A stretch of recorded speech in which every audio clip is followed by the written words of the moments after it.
All right. Hello, everyone. My name is Shama, and with Girls and Geese, we are back for yet another edition of our Real Talk series. This time we are talking to women in our community that are making a difference. Our topic today is women supporting women in jiu-jitsu. Of our guests, first up, we have April Park. She's a black belt. She's a multiple-time world champion. She in gi and no gi, in adult and masters. She's a mother, a co-owner of Vien Jiujitsu in Syracuse, New York. She's a full-time educator, as well as the founder for Grappling Getaways, which is camps for women, as well as they do co-ed events, co-ed camps also. Next up, I have Stacey, Councilman. She's the founder of the Warrior Forge Project, hosts Hero Self-Defense and Mean Girls Project courses. She is ranked #1 female brown belt master threes in gi and ranked #2 in no gi. She's been a master world champion at every colored belt, blue through brown, and we're excited to have her on. Last but not least, we have Sutton. She's the publisher of and founder of Jiu-Jitsu magazine. She has over 30 years of publishing experiences, which includes the BJJ community newspaper and fashion magazines. She and her husband also own Carlson Gracie Jiu-Jitsu in Melbourne, Florida. So I'm super excited to have you guys on. Thank you so much for being here. Thank you. Thank you for having us. Glad to be here. Excellent. So I'm just going to dive right into it. Why is it important for women to be supporting other women in jiu-jitsu? And anybody can take it and run with it first. Absolutely. And from my point of view, being, having started in jiu-jitsu and having questions and I felt the need to have that community. I think it's super important. I think humans in general, we're social animals, but when it comes to females, I think women are even more integrated in that community aspect. And I think it really, it's really important to have support of your peers, of people who are going through exactly the same challenges and similar experiences as you. Excellent. What do you think, April? I think it's just, it's so important, and it's something that unless you've actually experienced some kind of isolation where you haven't seen another female in jiu-jitsu, then you're kind of like, wait a second, are we all actually treated equal? Like when I was amongst all of my male peers, all male training partners, I didn't really ever have any female training partners. I just assumed that we were all treated the same.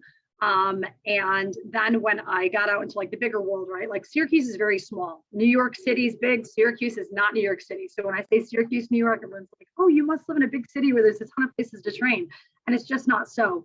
And so when I started to find other jiu-jitsu women, I'm like, wait a second, we all do have a very similar experience that is very different from what men experience. And so as Evelyn pointed out, just sharing those experiences was huge for me.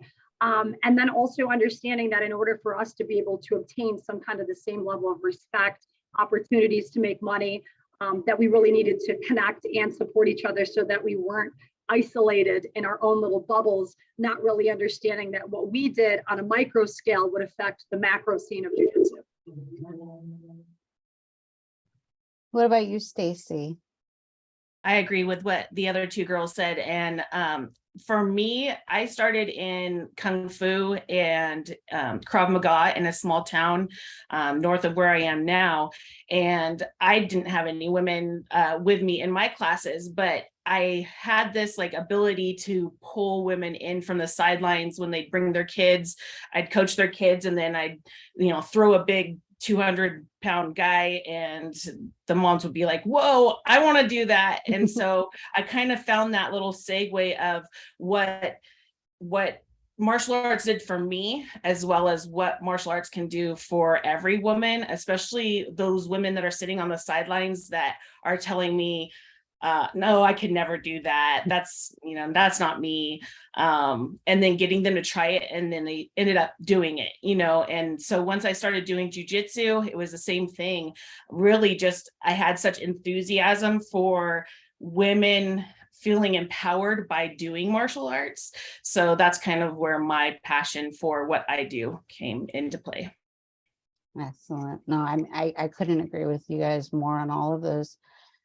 Do you think that so it's, when you come into jujitsu and we work our way up the ranks, do you think it's important for women who are upper belts to take on leadership roles in their gyms, in their community? Is that like a responsibility that we have?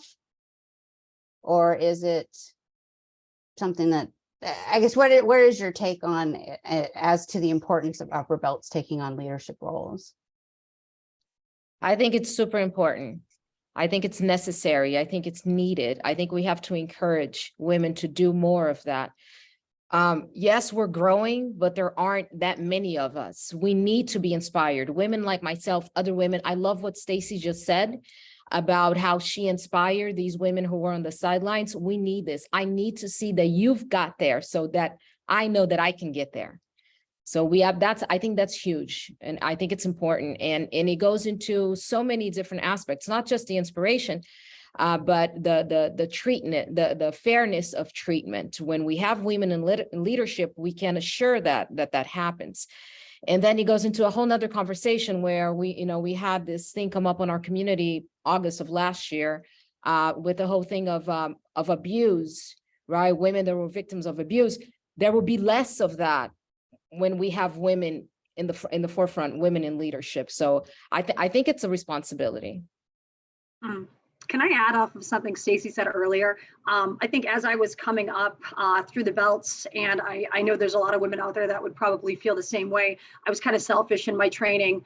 I would be training. I wasn't really thinking that people are watching me, that they're watching what I'm doing. I didn't know there was an onus on me to be representative of our sport.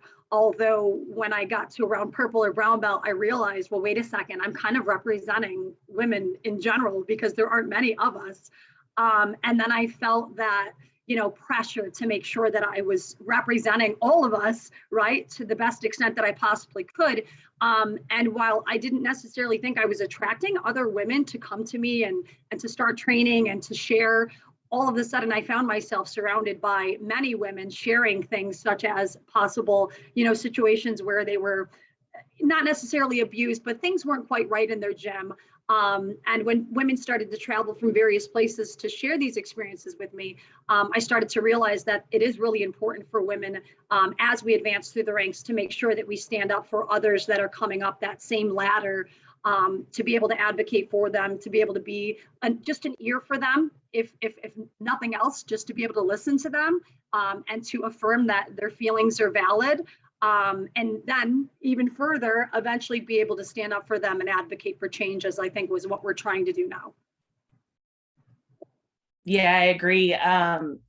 I'll say one thing that one of my first instructors in martial arts and one of my first mentors in martial arts said to me, I was still a white belt in jiu-jitsu, and I really wanted to teach more self-defense and reach out to more women, be part of the community. But I felt since I was just a white belt in jiu-jitsu that I really didn't have any say or any, I felt like I wasn't quite yet worthy to be involved in the community, or who's this white belt? You know what I mean? So one thing that he said that always stuck with me is, look, you've been doing jiu-jitsu for 2 years now. You've been doing martial arts for 4 or 5 years now.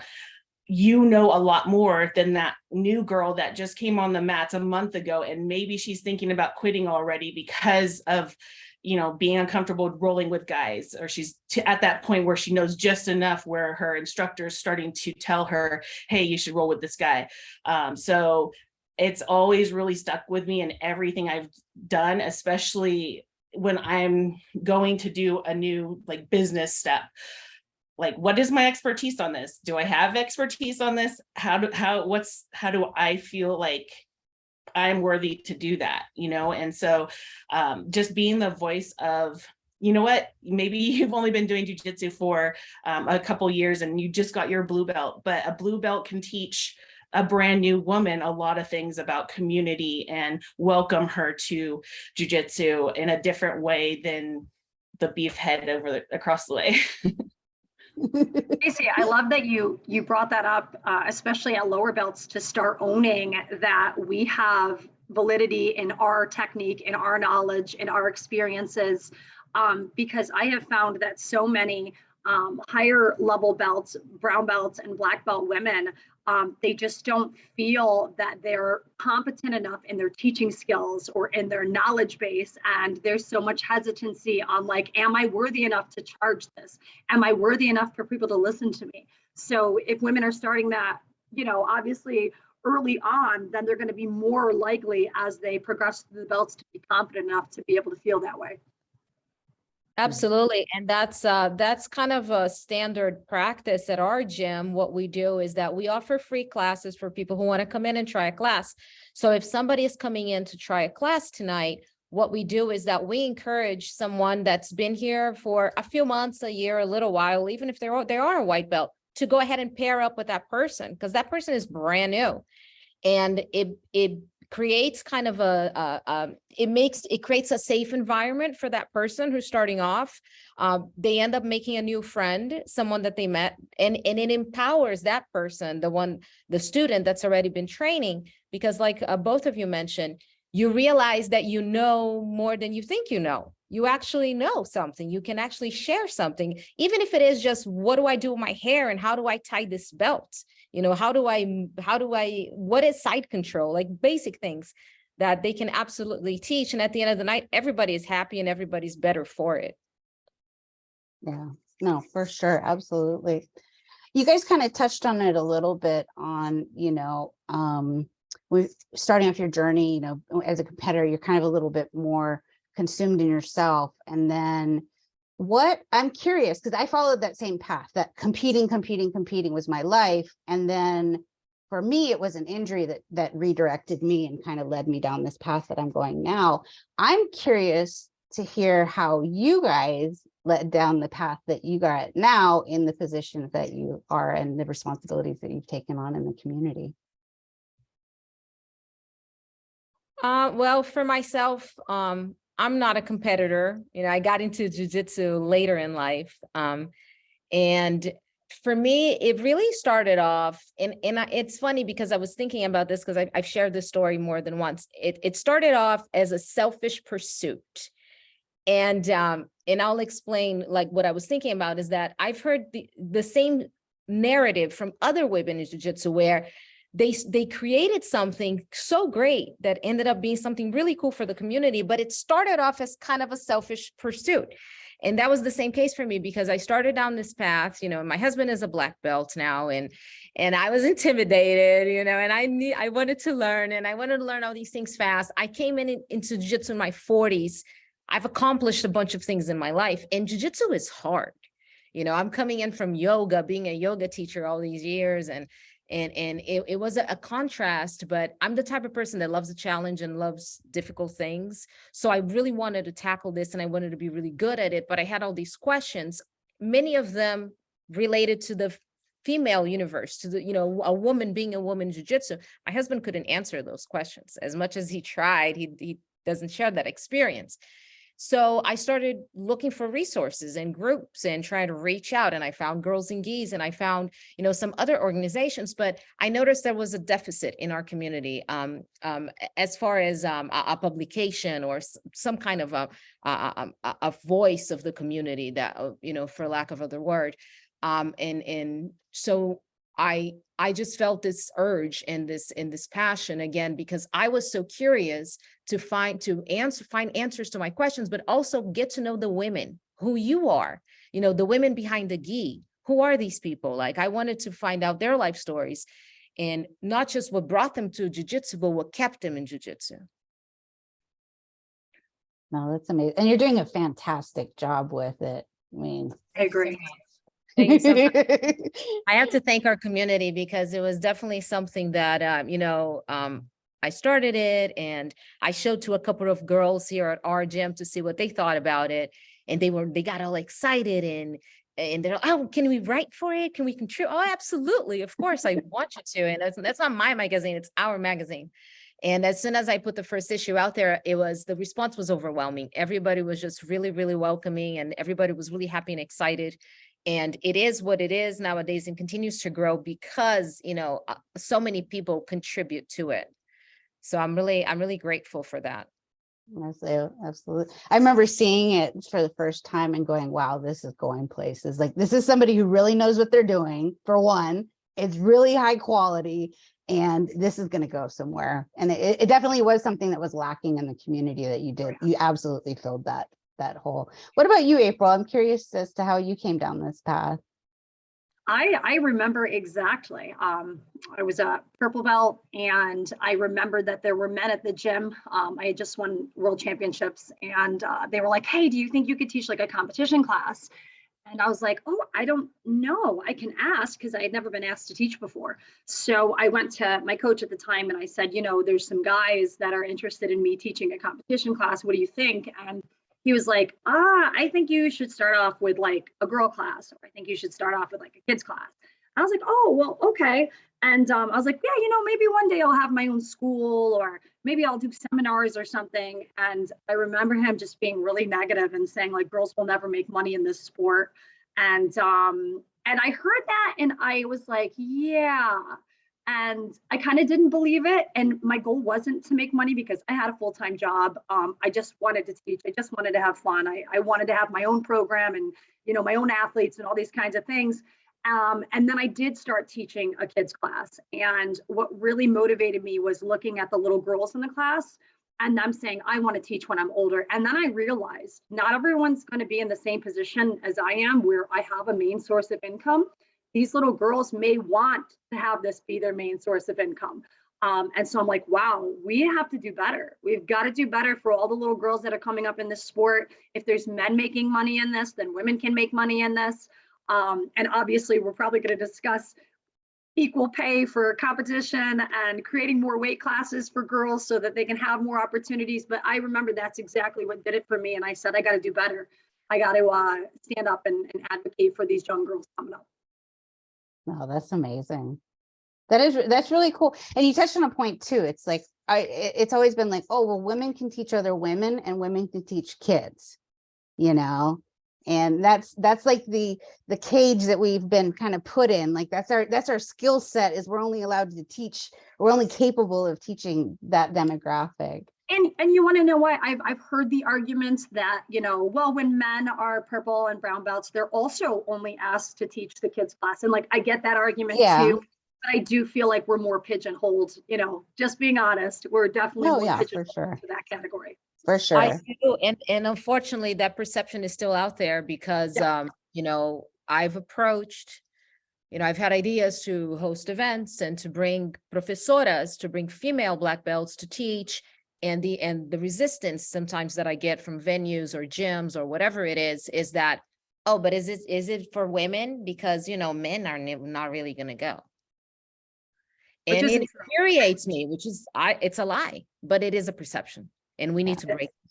Yeah, but it's changing a little bit. And I'm sure that you see it a little bit in what you do, because you started doing co-ed events, is the men are like, hey, wait, we want in on this.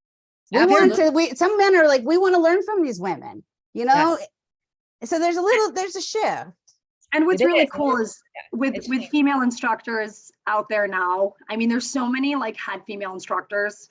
It's so cool to see. Like, it is literally just one of the coolest things. But like, for instance, I teach many of the classes at my school, and some of the men that come in that are first day white belts, that is their only experience. So things are changing. Like for them, like if they go to another school and there's a female teacher, that's fine. That's normal. Exactly. You understand? They don't understand that that's something that's unique. Exactly. I think it really is changing because I started my school. I'm in Sacramento area, and we have a lot of schools in Sacramento area. It's kind of like San Diego, where it's a mecca, and it's always been that way. There's always been a lot of gi schools. When I first moved here 7 years ago, it was all gi, no gi, and not a lot of women. And now there's a lot of women. There's no gi and gi, and it's basically like there's Starbucks is on every corner. It feels like there's a jiu-jitsu place on every corner where I am. So it's very busy, and it's been kind of hard for competition as far as I don't compete for a lot of the male members. I have mostly female and kid members. As I'm growing my gym, I'm only in my second year. So, but we have a lot of women's programs, and I've actually had the opposite happen where we weekends where we've done retreat weekends, or we've had instructors come in, and I've done them for females. And the guys that are also members of the gym are like, do we get a weekend? Are you going to do any co-ed events? Like, because it looks like you guys are having a lot of fun over there. How did you come down this path? How did you get started in this journey to kind of take the leadership role? Really, from the get-go, I've just always been a firm believer in leading by example.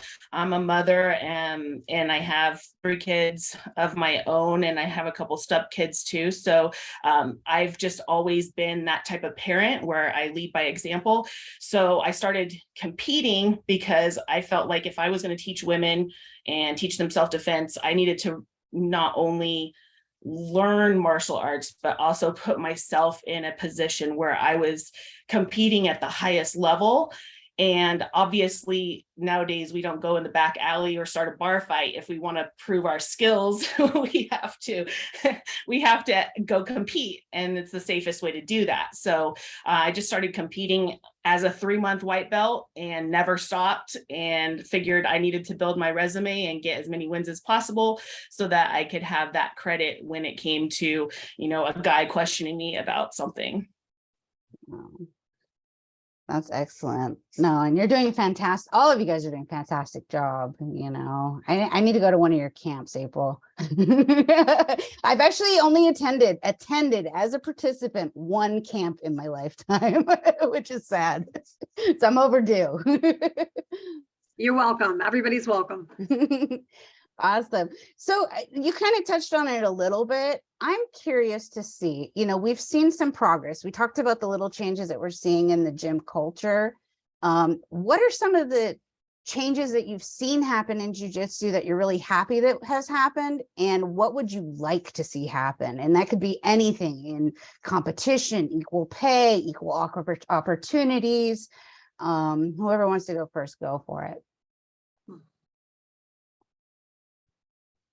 Well, I'll jump in and I'll let the ladies who are competitors talk about all of that, which the equal pay and weight classes, which has been coming up a lot. This conversation has been very present, and it's important that we keep it going until it happens. I would like to see more women supporting women in the sense that really be an advocate, like you said, and you can do it at your home gym, at your own gym. You don't need to you can start small, and it's going to have a big impact to really giving that support to the new women that come into the gym, to helping them.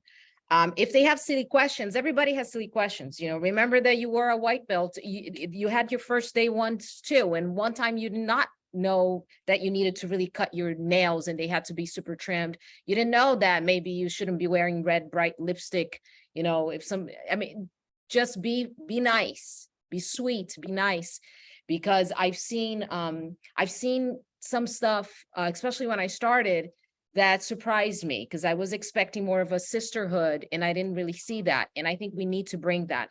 And I remember, Shama, when we spoke and I interviewed you, and you told me that back in the day, that's how it was, that women in jiu-jitsu were a really tight knit group. And I got the same feedback from Ivani when I interviewed Ivani. She told me these amazing stories of how it was really a sisterhood. I would like to see more of that nowadays in jiu-jitsu, and it starts at local gyms. And then from that, and I've mentioned this, and please, I get very passionate when I talk about these things, so I don't want anybody to get me wrong, but we want to support women. We want to see our community grow. It starts with us. If you've been training for over a year and you don't know the name of at least 1, 2, or 3 competitors, female competitors out there, you're part of the problem, because we need to support our ladies out there. If you're not a competitor, or if you are a competitor, I don't care. Yes, everybody loves Gordon Ryan. It's amazing. Everybody knows the guys, the big guys. They know their names. They buy their tutorials. What about the women? What about the girls? Are we buying their tutorials? Are we attending their seminars? Are we following them on social media? We need to. We 100% need to. And that's, if you don't know what they are, go read an issue of Jiu-Jitsu magazine, because I am out there seeking all the women and putting them on the spotlight. So I don't want to hear things like I'll see on the women's groups on social media. where people say, oh, the women never get promoted, their stuff never gets shared because we are waiting on the men to do it for us. Why don't we do it? Why aren't you sharing their stuff? You know, so that's kind of what the magazine does, is put women out there. So let's do that. Let's do more. Let's do a lot of that. Yeah, You know, let's do absolutely. so much of that we cannot be ignored. I agree. I think a lot of it starts with open mats. And I think that's where I went right in the very beginning. As a white belt, I just started cross training everywhere. Like I went to every gym I could to meet more women. Every time I traveled, I'd go to a place close. And if I traveled for competition, I did the same thing. I'd go to any jiu-jitsu school and find the women and network with them and, you know, follow them on social media. I think that's such a huge thing that people can do. Is cross training, as well as, you know, putting together women's open mats. And I think that that's something that is being done in quite a few places.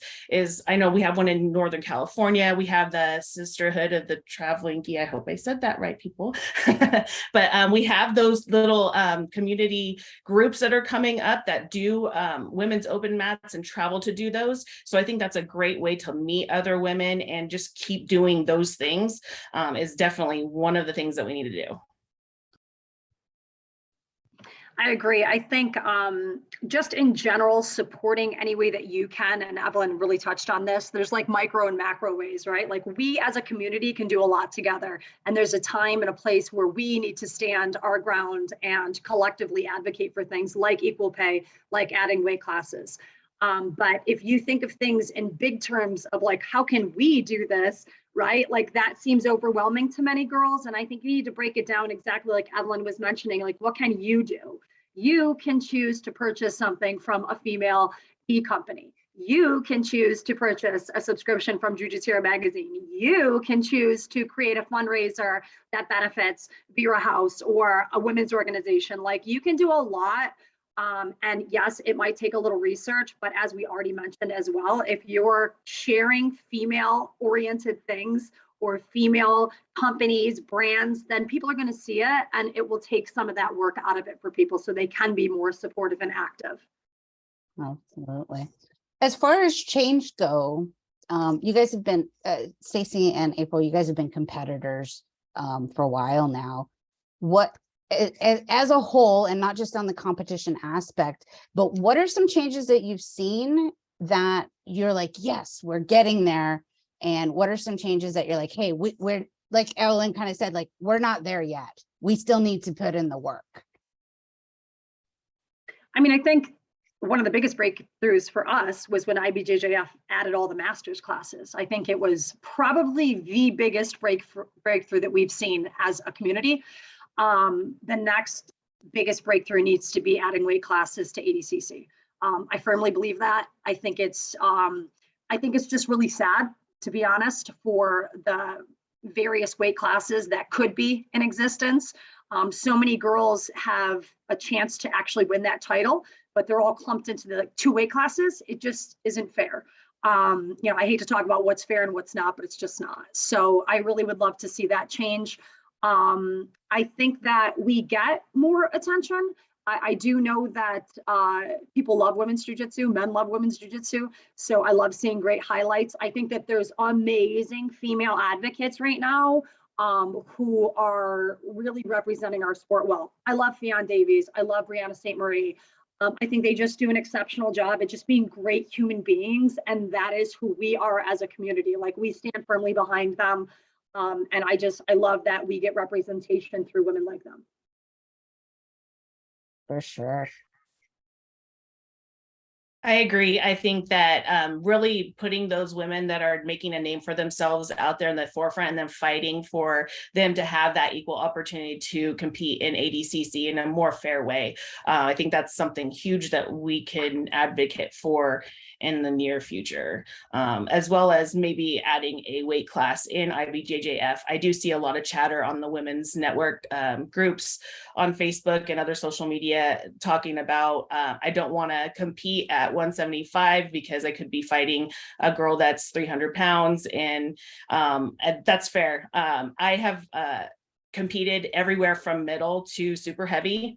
And I try to get in there, and I tell women, don't be afraid if you're 175 to fight at super heavy, because I am. And I've had weight issues, and I've gone up and down, and I have literally almost killed myself doing weight cuts. And now I'm just, I started my gym 2 years ago. I haven't had time to be in the gym training all the time. I'm actually teaching all the time.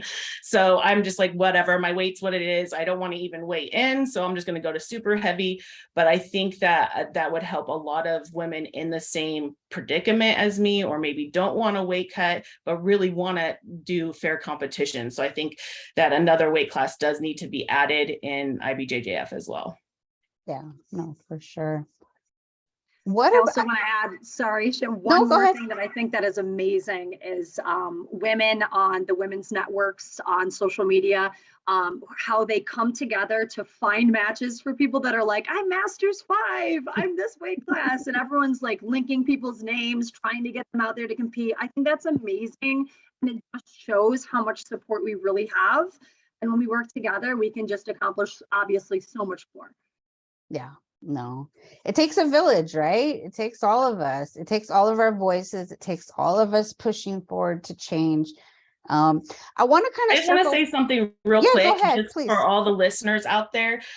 You can be a recreational female athlete in jiu-jitsu and you can compete. So you don't have to be training 5 or 10 times a week to compete. You can train casually 1 to 3 times a week and compete. And you don't have to worry about winning or losing. You're going to make friends out there, and you're going to get better at jiu-jitsu by focusing on jiu-jitsu and focusing on your competition that's coming up. So it's not all about winning and losing. It's not all about being an athlete and training for competition. I haven't trained for competition in 2 years, and I've won more gold medals in those last 2 years than I ever did before. That's awesome. So I wanted to kind of quickly circle back to gym culture and having a female presence. And what is the importance of having that female presence in that culture? And do you have any advice for gym owners that are really trying, because I'm sure you guys hear from gym owners as well that are like, hey, I really do want to have an inclusive environment. How do I do that? Well, from, our experience, when I met my husband, he had just started his gym. He had his gym for a little bit less than a year. It wasn't quite a year old yet. He had 2 girls training, right? And I came in and I started with yoga classes and kind of tiptoeing my way around jiu-jitsu. And then finally I get into jiu-jitsu. I'm all about it. And 6 months in, I'm pregnant. So now, okay, what am I going to do? I felt like I don't have enough experience in jiu-jitsu to continue training. So I'm going to take a seat back. I'm just going to watch the classes. So I paused. And then after my daughter was born, I dove back right in. And from that moment on, I've been, even though I don't, I'm learning, and I'm a baby in jiu-jitsu, and I'm learning these things from him. I have my yoga experience from owning yoga studios in the past, and just my experience as a woman, as a person, and I would always kind of give him the little inputs. So it would be like from little things like, oh, this needs to be cleaned better, to like, we need to have, this needs to be more like, women don't like this mess all over the place, from little things like that really started changing the environment, to like, we need to add a women's only class. We need to do a free self-defense seminar once a month. You want to get more women in, we need to do these things. Oh, you see all those moms sitting during the kids class? Let's add a women's self-defense class at the same time as the kids class. So instead of them just sitting there, they can jump into class and learn something that could potentially save their lives one day. So things like that really made a difference. And I'm not taking all the credit for this. Absolutely not. My husband is the professor. He's in charge of the jiu-jitsu and the program here, but just for having me in the gym training and giving him these little suggestions and things that we implemented. Now we have about 60 women who train regularly with us. So what started, 4 years ago with 2, we've grown the program, and it continues to grow. And that's just the women, not to mention the girls, the kids classes. So I think definitely just from my experience here at our gym, adding women's only classes. And even if it's just, once every 2 weeks or whatever, just have it, start offering that to the community, having women open mats. And then having the women's self-defense classes, because the way we did it is we didn't market them as jiu-jitsu classes. We market them as self-defense. And of course, he would be showing jiu-jitsu in that class. But I remember the first one we had almost 100 women. It was a free self-defense class. And we showed, a couple of things. We showed a takedown and a choke, and yeah, we had about 100 women come in and try that class, and maybe, a lot of them had never had any experience with martial arts before. So it was kind of like a good introduction, and at least 10, if not more of them ended up coming back and signing up. So those are some ideas to get more women in. Yeah, no, absolutely. Those are definitely ones that I subscribe to promoting for sure. What about you, April? What would you like to add on to that? I just think having a female in general, whether they're instructing or whether they're working at a front desk or whether they're assisting with classes, is priceless. I think that they bring a different energy, and kind of like whether it's maternal in nature or not, it's a different energy. I happen to be a mom, so I'm kind of the mom of our gym, and all the kids look up to me. All the little girls are like, they have a role model that they can kind of aspire to be like. And, not all men want to come into a gym and have everything be like boom, bang, pow, And so it's interesting. My husband tends to be much more like stern, and he's like, very serious. And I'm like a goofball. And it's like, we kind of attract different people. And so I think it makes things well balanced. I always have like my maternal feminine little touch on this place. We have like the women's bathroom, a separate space for women, I think is really important. If you can't do that, if your school can't accommodate that, I understand. But it is really important for us. We actually even have a separate space for our children. So we have men, women, and then we have a space for children where they never have to be in an environment with any other adults. And so again, I just think, it offers a different environment than when it's just a male only staff. I would totally agree with that. I think I've had a lot of men come into my gym and look around and be like, oh, a woman definitely owns this gym because it's clean and organized, and there's pictures on the wall, and the bathroom's clean, and I have a whole area in the bathroom under the cabinet of all women's supplies that they might need. So when the women do come for their first time, they're like, oh, well, there's everything I need here. So I think that is really important. And even if there's men out there that have just a front desk woman, asking her to add that feminine touch is totally cool, and it will help with the women that come in, as well as having the availability and being open to women teaching self-defense, teaching kids classes, pulling those parents out and telling them we have this to offer. That's actually the biggest part of what I do with Warrior Forge Project and the Mean Girl Project. Mean Girl Project was kind of developed for having a program that really intensely teaches the 12 weeks of self-defense, including jujitsu. So it's stand-up jujitsu, it's ground, it's all of the basics in that 12 weeks. And during that 12 weeks, the purpose is to build a tribe, is to build the community, is to play 90s pop music that everybody knows and can rock out to while we're trying to kick each other's butts. To build that, it takes that time to build that, and it takes that time to get women addicted to it. And what's cool is it's working. So if you have a women's program out there, make sure that it's long enough to really get them like committed to really get them thinking, oh, this is going to take more than 1 or 2 classes to learn self-defense, because we know, but they don't. People come into a self-defense seminar and they think, oh, I'm good for a couple years. I can do this 3-hour seminar and I'm good for a couple years. Obviously, we know that's not true. So developing, a program that is longer and that can get those women having that commitment, also making it addictive, making it to where that is their most exciting night of the week, is coming to your class.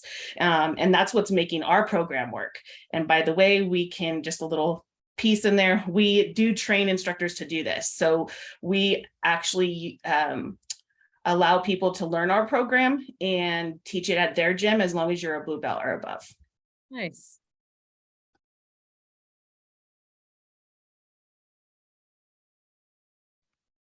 You're muted, Shama. I know.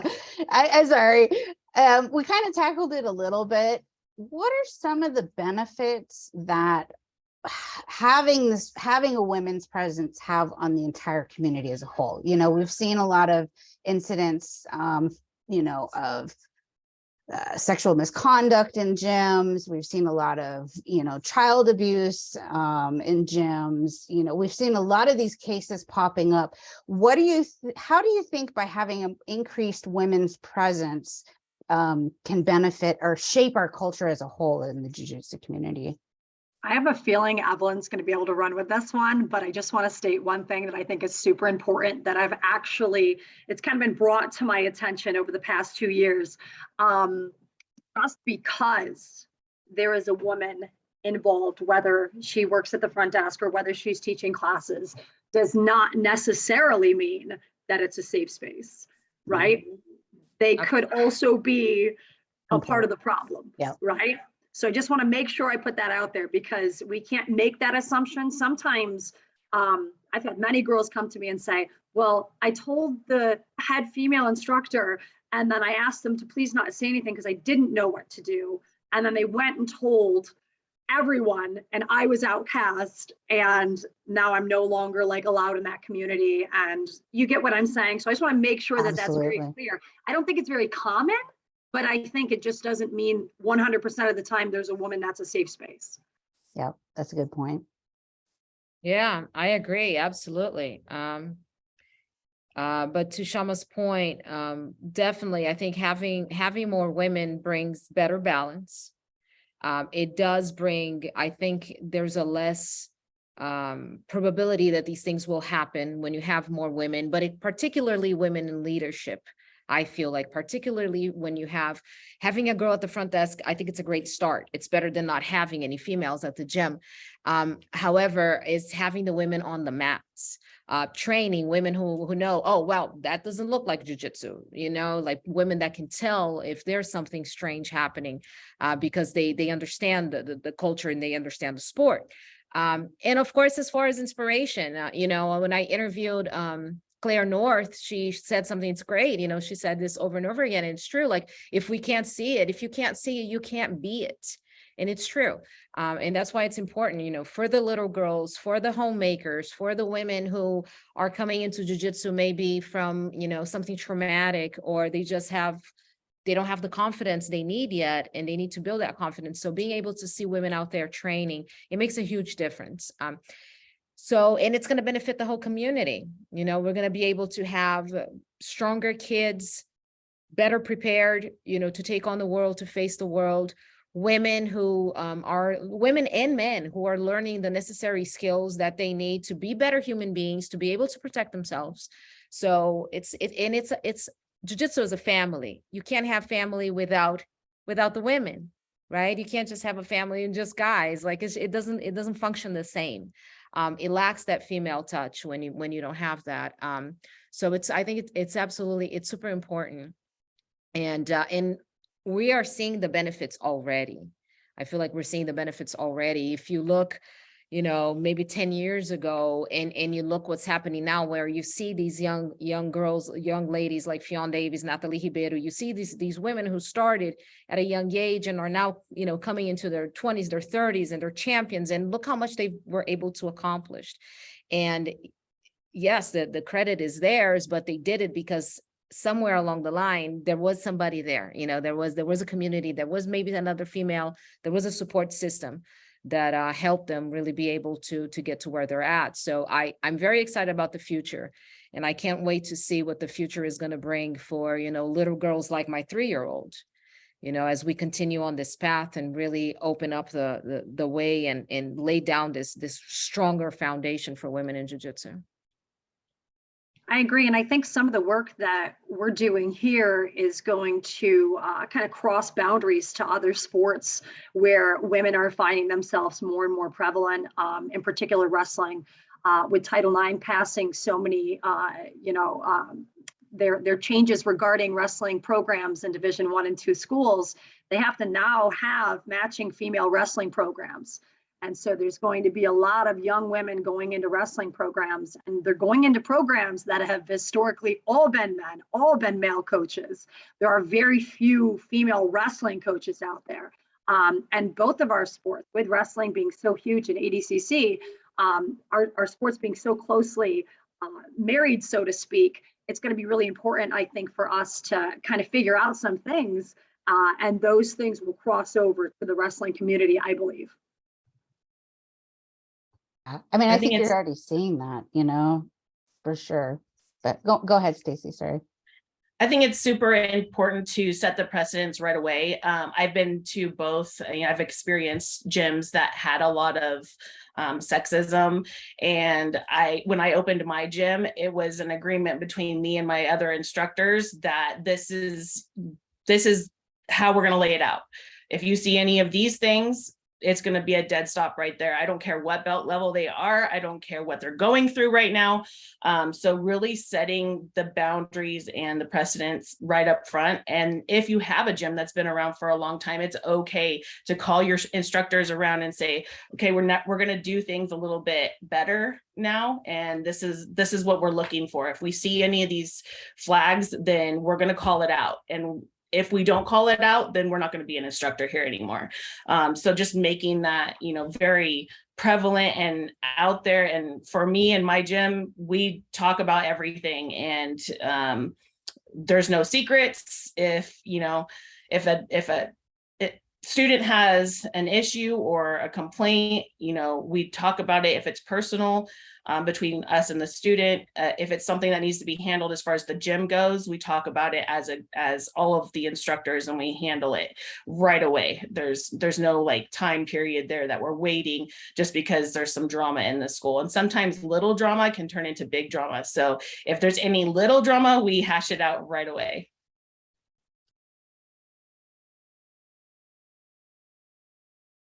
Yeah, nicking it in the butt right away is crucial for sure. So I want to open it up to you guys. Is there any topic that we haven't covered that comes to the forefront when you're thinking about women, supporting women in jiu-jitsu that I haven't talked about? Go for it. We covered a lot of ground.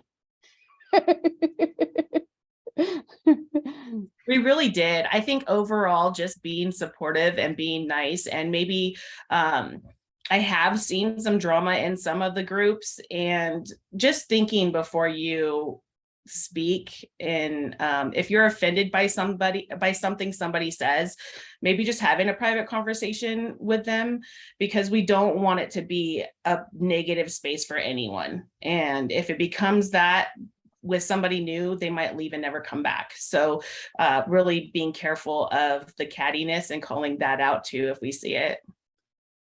Yeah, no, that's important, because if that is true. If you find somebody who's brand new and something like that happens, they're going to think that the whole entire community, that's a reflection of the whole community, which it's not, right? We know it's not. Anything else you want to add, April? I'd like to add that making the assumption that all of the other women in the community are on the same mission as you, whatever your mission might be, I have learned is a big mistake. So that also prevents being offended or being like, how do you not agree with what I'm currently saying? Because we can't assume that everyone's had the same experience. There are women that by the luck of the draw, went to their dream gym day one, never experienced any of these things. They never experienced sexism. They never experienced exclusion. They never experienced mean girls. They literally have no idea what we are talking about. And this really does exist. So for some of these girls on forums to be like, I don't know what you're talking about, like, they really don't know what we're talking about. And that's okay. We don't have to be offended. That also doesn't not mean that there's still a mission that we still want to accomplish and attain, achieve. So for me, I guess, again, I've had to remind myself of this many times. Not everyone's on the same mission, and that's okay. I think we touch upon a lot of things that are really important. Another thing that comes to mind when we were talking about having female presence at the gym is I think it just really comes down to technique. Some of the things that women, particularly obviously the higher belts, will be able to share with women who just started in jiu-jitsu that will help improve their game, and it will help them not only understand, community and etiquette and all of that, but actually jiu-jitsu, the actual technique of jiu-jitsu, something that works for my body, for things that I can do being maybe the smallest person at my gym. I'm being smashed all the time. How do I get out of this? How do I stay on top? Whatever it is, where women who have been ahead, who have been doing this for a long time, you guys figured it out. So you being able to share that knowledge. And of course, you're both already doing that in jiu-jitsu, but so that's something I think it's important. And I've heard also where with professors and owners and gym owners, and just being mindful that when you have a class and it's growing, it's more women, that there's women in your class now as well, and not just teaching to the men. Jiu-jitsu is jiu-jitsu, but make sure you're teaching techniques and things that everybody will be able to grasp and will be able to execute at some level. Being able to offer adjustments. I love Carlson. Carlson is fantastic. We are under him, Carlson Gracie here. And one of the things that I really admire about him is whenever he teaches a seminar, he'll be teaching a seminar and he'll be teaching this really, what to me, it seems really like high level stuff in a very simple way.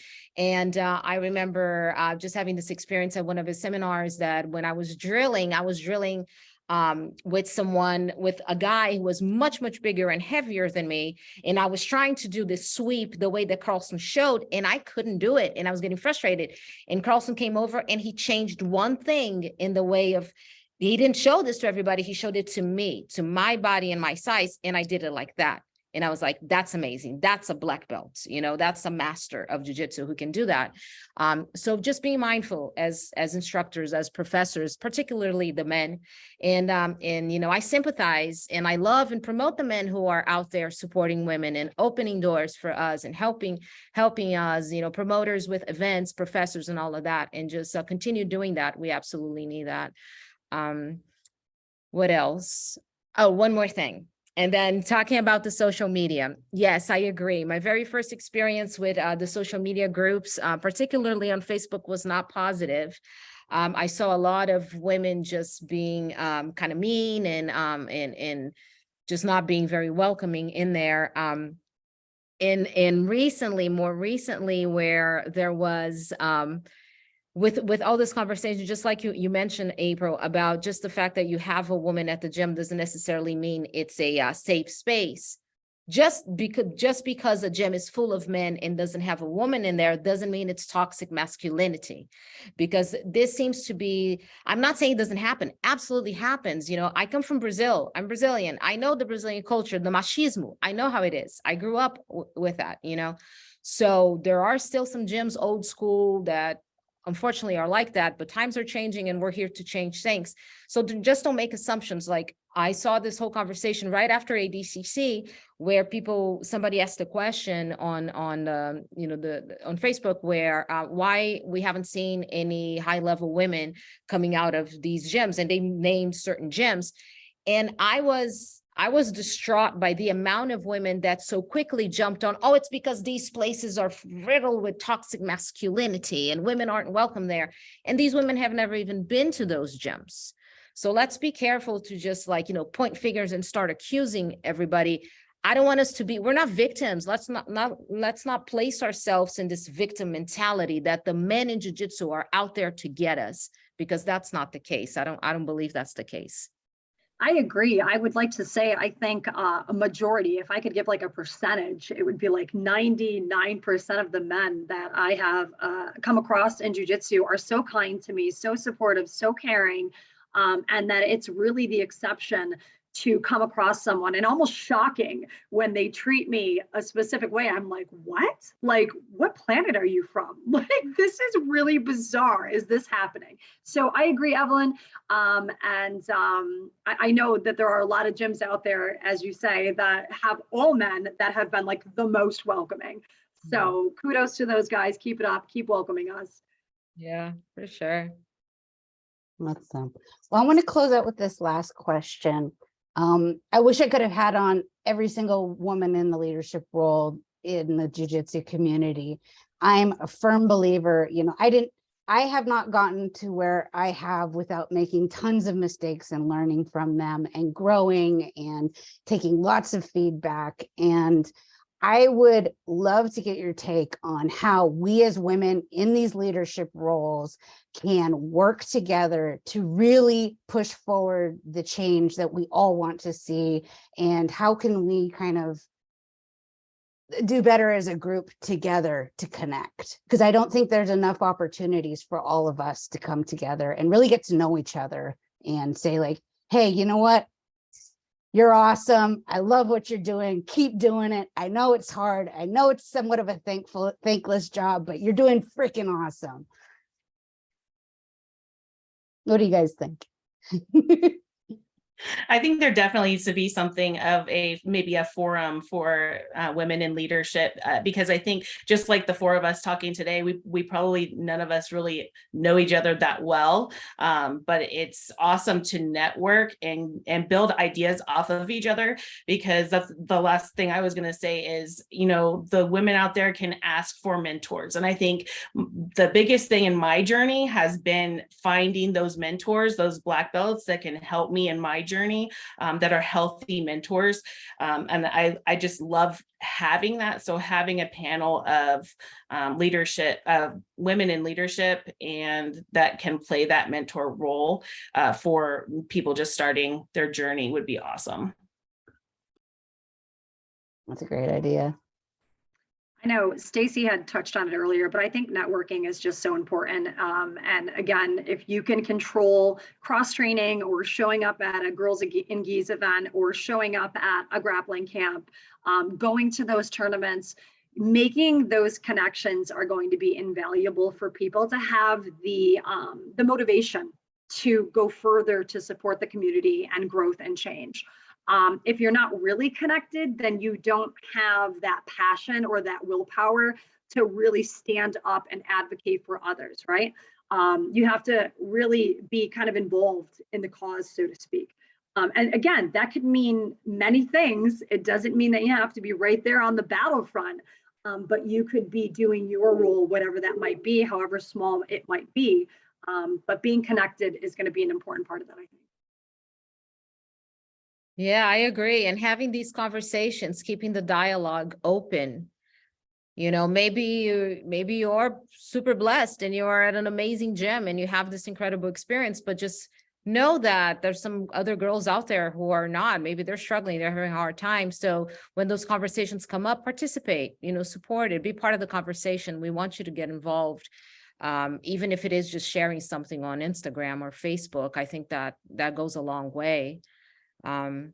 So it's a way to connect and stay plugged into the community, support organizations like Girls in Gis. You guys have been instrumental in getting women to the point that we've come so far, and you're going to continue taking women forward. So being able to get to know, Girls in Gis and support those organizations, participating at Grappling Getaways at a camp. I can't wait to go to my first women's only camp and be able to make friends and learn things and just have a great time and just laugh and have some fun. I think that's important. The events and particularly for women in leadership, I would say maybe as a community, now that there's more of us and there's a lot of women, there's us four here, but there's a lot of women out there who are gym owners, who are instructors, who are business owners, you know, women who own companies in Jiu-Jitsu, within Jiu-Jitsu. That's another story I'm getting ready to write. It's about the women in business in Jiu-Jitsu. So let's all get together. Maybe we do something once a year and we get together, some kind of a round table where we can meet each other and we can share our experience and just help support each other as we continue to grow, because we are growing and we're going to continue to. Evelyn, are you going to have in that story, will you have a compilation of all of the female-owned businesses? Yes. That's what we're doing. So I have one of my writers helping me with that, and we were actually we were just talking about this 2 nights ago. So I'm starting to like structure the outline and everything and putting a list together of all the ladies we're going to be reaching out and interviewing. But yeah, it's a women in business in Jiu-Jitsu. So Jiu-Jiteras in business. Awesome. That is so exciting. I would love to send you personal messages on like some hair braiding businesses. Yeah, please do. That do artwork for commissions for Jiu-Jitsu. There's so many. That's so exciting. Yeah, I want to feature everybody, you know, because like I said, when I started the magazine is for every woman in Jiu-Jitsu. It's for the athlete, it's for the homemaker, it's for the Jiu-Jitsu mom who doesn't train, but she's there sacrificing for her kids. She's going to every tournament. It's for the girls that are braiding hair at the events. It's for everybody. It's for the woman in business. It's for the event promoters. It's for the women behind the scenes. You know, it's for every woman who's part of this crazy world we're in Jiu-Jitsu and MMA. We want to be able to feature you. That's amazing. And there's so many more of them too. Like, I feel like during the pandemic, like it was just like an explosion after it, for sure. Like everybody used that time wisely to to build up their business, use their skills, right? And use it towards something that they love and they're passionate about. And that's what we're all doing, right? We're utilizing our skills to bring change that we want to see, to do something that we're passionate about.